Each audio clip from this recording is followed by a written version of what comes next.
शाम के कस्बे शिलान पिनार में जोरदार धमाकों और फायरिंग की आवाजें सुनाई दे रही हैं और आसमान की जानिब धुआं उठता दिखाई दे रहा है। एक रोज पहले तुर्की और अमेरिका के दरमियान कुर्द जंगजुओं के खिलाफ अस्करी कार्रवाइयों को रोकने के मुआहदे के बावजूद शाम के शुमाल मशरिक में लड़ाई जारी है। आज मैं फख्र से ऐलान कर रहा हूं कि सदर डोनाल्ड ट्रंप की मजबूत क़यादत और तुर्की और सदर उर्दुआन के साथ मजबूत ताल्लुकात के नतीजे में दोनों मुल्क शाम में फायरबंदी पर राजी हो गए हैं। नायब अमरीकी सदर माइक पेंस और वज़ीर ख़ारजा माइक पोम्पियो इस बहरान के हल के लिए तुर्की गए थे, जो सदर ट्रंप की जानिब से शाम से 1000 के लगभग अमरीकी फौजियों के इनखला के ऐलान के बाद पैदा हुआ। शाम में कुर्दों के खिलाफ तुर्की की फौजी कार्रवाई का आगाज सदर ट्रंप और तुर्क सदर रजब तैयब अर्दवान के दरमियान बातचीत के बाद हुआ। वक्त आ गया है कि हम अपने फौजियों को घर वापस ले आएं, और हम यही कर रहे हैं। हमारे फौजी अब जख्मी नहीं हैं, क्योंकि मैं मुल्क का सदर हूं और हम बॉस हैं। मगर अमेरिका में कौमी सलामती के कुछ साबिक ओहदेदार, अरकान कांग्रेस और यूरोपीय इत्तेहादी ट्रंप इंतजामिया पर कड़ी नुक्ताचीनी कर रहे हैं कि उसने अपने कुर्द हलीफों को छोड़ दिया है, जिन्होंने दाइश के खिलाफ लड़ाई में अमेरिका का भरपूर साथ दिया था।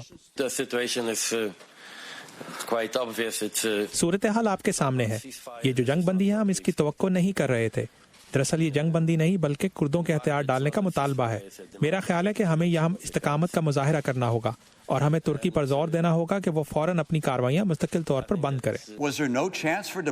क्या सफारतकारी का कोई इम्कान नहीं था? क्या सफारतकारी की सतह पर हम इतने कमजोर और नाअहल हैं कि तुर्की ने अमेरिका को मजबूर कर दिया? तुर्की ने यहाँ तक कि अमूमी तौर पर सदर ट्रंप की हमायत करने वाले उनकी पार्टी के सेनेटर लिंडसे ग्राहम भी नाला हैं। रूस और ईरान हमारे दोस्त नहीं हैं। वो अमरीकी मफादात का तहफ़्फ़ुज़ नहीं करेंगे। कुर्द हमारे दोस्त हैं और उन्हें तन्हा छोड़ दिया गया है। ताहम सदर ट्रंप ने एक ट्वीट में ये भी कहा कि उन्होंने तुर्की को 3 साल तक कुर्दों पर हमले से रोके रखा और ये कि कुर्दों को दाइश के खिलाफ जंग में मदद का भारी मुआवजा दिया गया।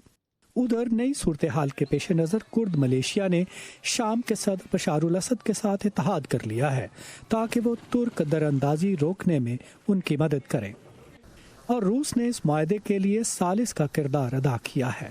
तजियाकारों का कहना है कि जहां एक जानिब अमरीकी पॉलिसी में तब्दीली के बाद रूसी असर व रसूख में मजीद इजाफा होगा, वहीं दूसरी जानिब अमरीका पर उसके इत्तेहादियों का एतमाद कमजोर होगा।